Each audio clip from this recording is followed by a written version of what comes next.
Hello friends, मैं हूं doctor नीलम मोक्ष हीलिंग जीरकपुर से। और आज मैं आपको बताने जा रही हूँ स्पेसिफिक फोबिया। फोबिया होता है एक्सट्रीम फियर, मतलब बहुत ज़्यादा डर, जिसको दहशत कहते हैं वो।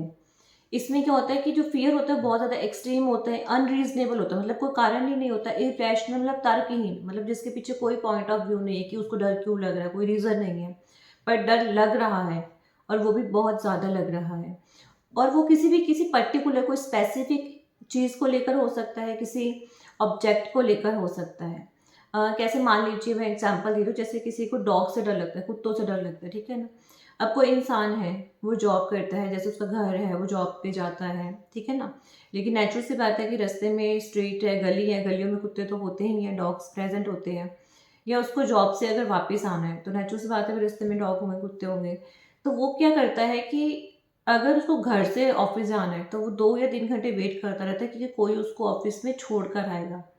और जब ऑफिस से घर आना होता है देन वो 2-3 घंटे वेट करता रहता है कि कोई उसको छोड़ के आएगा घर तक, तब वो जाता है। अदरवाइज वो 2-3 घंटे बैठा ही रहता है कि हाँ, कुत्तों की वजह से इतना उसको डर लगता है कि वो अकेला गली में तो एंटर कर ही नहीं सकता। 2-2 3-3 घंटे बैठा रहता है कि कोई आएगा, मुझे घर छोड़ के आएगा, वो घर से ऑफिस, ऑफिस से घर तक छोड़ के आएगा। और इतना ज़्यादा उसको कुत्तों से डर लगता है कि वो अकेला बाहर ही नहीं निकलता। तो ये डर मतलब इतना ज़्यादा होता है कि उसकी सारी नॉर्मल लाइफ डिस्टर्ब है। नेचुरल सी बात है कि डर किसी भी चीज़ को हो जाए, एनिमल को लेके हो जाए, किसी भी प्रोडक्ट को लेकर हो। बट वो फियर जो है वो इतना ज़्यादा होता है जिसकी वजह से उसकी जो नॉर्मल लाइफ है ना वो पूरी डिस्टर्ब होती है। चाहे वो पर्सनल रिलेशनशिप कह लो, चाहे वो ऑक्यूपेशनल कह लो, चाहे कोई बच्चा स्टडी कर रहा है उसमें कह लो। तो इसमें जो डर रहता है मोस्टली ज़्यादातर जो होता है वो होता है बच्चों में या एडोलसेंस एज में, पर धीरे धीरे बड़ों में भी जो है ये डर हो सकता है। और ये डर होने का ना मतलब जेनेटिक रीज़न भी है, बाय बर्थ भी होता है। अब मान लो कि कोई बच्चा है ना, उसने उसको जैसे मान लो कोई डर बाय बर्थ है, फॉर एग्जांपल इंजेक्शन, कि कोई उसको इंजेक्शन लगाता है तो बहुत ही ज़्यादा एक्सट्रीम डर में चला जाता है, जिसकी वजह से उसको मतलब घबराहट होनी शुरू हो जाती है, ऐसा लगता है दिल की धड़कन बढ़ गई। या किसी को खून को देख के, जैसे कोई ब्लड देखता है कहीं पर भी, तो उसको एकदम से जो है घबराहट होना स्टार्ट हो जाती है। या कोई चोट से, कोई भी चोट देख ली या चोट लगी तो उससे ज़्यादा बहुत ज़्यादा फियर होता है। मतलब कुछ फियर्स जो होते हैं ना वो जेनेटिकली भी होते हैं, बाय बर्थ भी होते हैं। और कुछ फियर होते हैं जो हम अपने लाइफ टाइम में एक्वायर करते हैं, कुछ सिचुएशन ऐसी हो गई जिसके बाद जो है माइंड में डर बैठ गया। अब मान लो कि जिस पर्सन को फोबिया होता है ना, मान लो किसी को डॉग से फोबिया, या तो डॉग ने ही उसको बचपन में काटा हो, इसलिए उसके मन में फोबिया बैठ गया। या फिर ऐसा भी हो सकता है कि डॉग ने किसी और पर्सन को काटा हो, देन वो वहां पर खड़ा हो और उसने उसको देख लिया कि वो डॉग जो है उस पर्सन को काट रहा है, उसकी बुरी हालत हो गई है, तो वो फियर उसके मन में बैठ गया, उसको लगता है कहीं मुझे भी ना काट ले, है ना।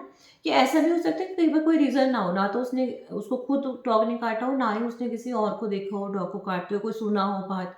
मतलब ये डर इतना ज्यादा है कि असली में तो डॉग आएगा तब तो डरना ही है, पर कई बार डॉग की फोटो को देख के डर लगने लग जाता है। जैसे मान लो कोई पिक्चर है उसमें डॉग बना हुआ है, देन उसको सिम्टम्स आने स्टार्ट हो जाते हैं फियर के। मतलब फियर इतना ज़्यादा होता है कि एक्चुअल तो वो ऑब्जेक्ट प्रेजेंट होगा, कोई सिचुएशन प्रेजेंट होगी, तब तो सबको फियर होता ही है। बट इसमें सिर्फ और सिर्फ पिक्चर को देखकर भी वो फियर वाले सिम्टम्स जो है सारे आना स्टार्ट हो जाते हैं। पिक्चर को देख के भी इतना डर जाता है, कुछ मतलब केसेस में तो ऐसा होता है। अब डर जो होता है फीमेल्स में ज़्यादा होता है एज कम्पेयर टू मेल्स। और अगर दो फीमेल्स में प्रेजेंट है डर, तो मेल जो है एक, मतलब 2:1 होती है फीमेल और मेल की। और जो डर होता है वो किसी स्पेसिफिक चीज़ को लेके होता है, जैसे कि एनिमल्स को लेके हो जाता है, या इन्वायरमेंट को लेके हो जाता है। कई बार देखा तूफान आता है या बिजली कड़कती है या बहुत तेज बारिश होती है तो लोगों को उस चीज़ से भी डर लगता है। किसी को जैसे बिजली कड़कती है उस टाइम डर लगता है, या जिस टाइम बारिश आती है उस टाइम बहुत डर लगता है, ठीक है। या एनिमल्स में जैसे कि मकड़ियाँ होती हैं, स्पाइडर है, या बटरफ्लाई है, या फिर तितली होती है जैसे कि, या फिर मधुमक्खी है, या किसी को छिपकली का होता है, लिजर्ड का, या फिर कॉकरोचेस का होता है, किसी को माउस का होता है, किसी को डॉग का होता है, किसी को कैट का। मतलब क्या होता है कि फोबिया किसी से भी हो सकता है, बस वो जो फोबिया होता है उसके आगे नाम लगा दिया जाता है। इंसेक्ट से फोबिया तो इंसेक्ट फोबिया, वाटर से फोबिया तो हाइड्रोफोबिया, एक्वाफोबिया बोल दिया जाता है। जैसे लोगों को पानी से डर लगता है, कुछ लोगों जैसे मैं बताया कि पानी पीते नहीं है, पीते हैं तो ऐसा था चोटिंग हो गई, फंस गया, वॉमिटिंग आने की फीलिंग हो गई है। किसी को आग से डर लगता है, फायर से डर लगता है। किसी को मतलब कि अंधेरे से डर लगता है, कोई ऐसा इंसान है कि वो अंधेरे में बिल्कुल रह ही नहीं पाता है। किसी को पेड़ों से डर लगता है, जैसे मैंने बताया था कि पेशेंट आया था, उसको पेड़ों से ही डर लगता था कि पेड़ है उसके पीछे साथ साथ चल रहे हैं, उसके साथ साथ उसको फॉलो कर रहे हैं। तो उसको पेड़ों से बहुत डर लगता है। मतलब इतनी सारी चीज़ें हैं मतलब वर्ल्ड में जिससे भी उस इंसान को डर लग सकता है। बहुत सारी चीज़ें हैं, मतलब काउंट ही नहीं कर सकते, इतनी सारी चीज़ें हैं, इतने सारे एनिमल्स हैं, इतनी सारी सिचुएशंस होती हैं। इसके अलावा जैसे मैंने बताया सोशल एंजाइटी डिसऑर्डर जो होता है, सोशल फोबिया, उसमें लोगों से बात करने में डर लगता है कि लोग उसके बारे में नेगेटिव सोचेंगे। एगोराफोबिया होता है जिसमें कि पर्सन को मार्केट में जाने से डर लगता है। ट्रांसपोर्टेशन यूज़ करने में डर लगता है, कार, स्कूटर, कार, ट्रेन, बस, प्लेन जो भी होता है ना। और इसके अलावा जैसे कि ओपन स्पेसेस में, कोई ब्रिजेस वगैरह में, शॉप्स में, थिएटर में डर लगता है। अब जिन लोगों को ना छोटे से कमरे में डर लगता है, क्लोज्ड रूम या फिर बाथरूम में डर लगता है, जिसको क्लॉस्ट्रोफोबिया कहा जाता है। फोबियास होते हैं, किसी को ब्लड को देख के चक्कर आ जाते हैं, घबराहट फील होती है, किसी को नीडल्स को देख के, या किसी को हॉस्पिटल से जो है डर लगता है, किसी को इंजरी से, चोट से डर लगता है, किसी को हाइट से डर लगता है। मतलब कि हाइट में तो लोग क्या करते हैं कि पहले से दूसरी मंजिल तक भी जाना हो ना, सीढ़ियाँ चढ़ना हो, तो उनको उतनी हाइट से भी डर लगता है। किसी को वॉमिटिंग से डर लगता है, किसी को ऊंची आवाज़ों से डर लगता है, किसी को जोकर से डर लगता है। मतलब जिन चीज़ों से डर लगता है उसकी बहुत लंबी लिस्ट है, अगर मैं बताऊँगी तो बहुत लंबी हो जाएगी।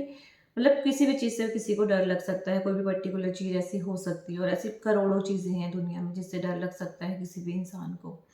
अब जब बंदे को डर लगेगा तो वो उस ऑब्जेक्ट को, उस सिचुएशन को, नेचुरल सी बात है कि अवॉइड करेगा, घर में बैठा रहेगा, बाहर नहीं जाएगा, उसकी डेली रूटीन की जो लाइफ है वो डिस्टर्ब होगी, मूड डिसऑर्डर होगा, मूड उसका जो ऑफ रहेगा कि अब मैं क्या करूँ यार, है ना? कैसे मैनेज करूँ? उसकी जो पर्सनल लाइफ़ के ऊपर भी इफ़ेक्ट आएगा, वो डिपेंड करता है कि किस चीज़ से उसको फ़ोबिया है। तो नेचुरल सी बात है, अब बंदे को जिसको डॉग से डर लग रहा है, या सोसाइटीज़ में बात करने से लोगों से डर लगता है, किसी को मार्केट जाने में डर लगता है, तो नेचुरल सी बात है कि इसका इफ़ेक्ट अपनी पर्सनल लाइफ़ पे तो आएगा ही, ऑक्यूपेशनल लाइफ़ पे तो आना ही है उसकी, है ना?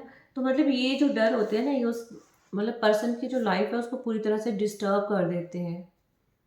तभी जब डर लगेगा उस पर्सन को, नेचुरल सी बात है भी, जब बंदे को डर लगेगा तो चिल्लाएगा, वो रोएगा, है ना? बाकी तो सिम्पटम्स जो आने हैं वो तो आने ही है कि पैल्पिटेशन है, हार्ट बीट इंक्रीज हो रही है, दिल की धड़कन जो है ऐसा लग रहा है ज़्यादा हो गई है, दिल हार्ट अटैक जैसा फील होने लग जाता है, छाती में दर्द होता है, पेन। वो खैर मैं सारे सिम्टम्स आपको पैनिक अटैक्स में, पैनिक डिसऑर्डर, एंजाइटी में बता चुकी हूँ। वो सारे सिम्टम्स उसको आ सकते हैं। नेचुरल सी बात है भी, इंसान जो है, वो पर्सन जो है अल्कोहल का यूज़ कर सकता है, या किसी भी सब्सटेंस का यूज़ करना स्टार्ट कर सकते हैं, या फिर उसको देख के नेचुरल सी बात है भी, जो भी उसके फैमिली मेंबर्स है उसको टेंशन होगी, वो तो स्ट्रेन में आते ही आते हैं। या फिर वो पर्सन जिसको फोबिया है वो सुसाइड का भी सोच सकता है, या सुसाइड कर भी सकता है अगर बहुत ही ज़्यादा वो परेशान होगा एंजाइटी से, फियर से। बट होम्योपैथी में जो है बहुत अच्छा ट्रीटमेंट है। वैसे तो आप जितनी भी साइकोलॉजिकल प्रॉब्लम्स होती है, बिना मेडिसिन के आप उसको रिकवर कर सकते हैं। इसको मतलब, क्योंकि सबकॉन्शियस माइंड है, आपने नेगेटिव थॉट्स अपने सबकॉन्शियस माइंड में डाले, अगर आप पॉजिटिविटी अपने सबकॉन्शियस माइंड में डालेंगे तो सारी जो साइकोलॉजिकल प्रॉब्लम्स है ऑलमोस्ट सारे ही क्योर हो सकती हैं।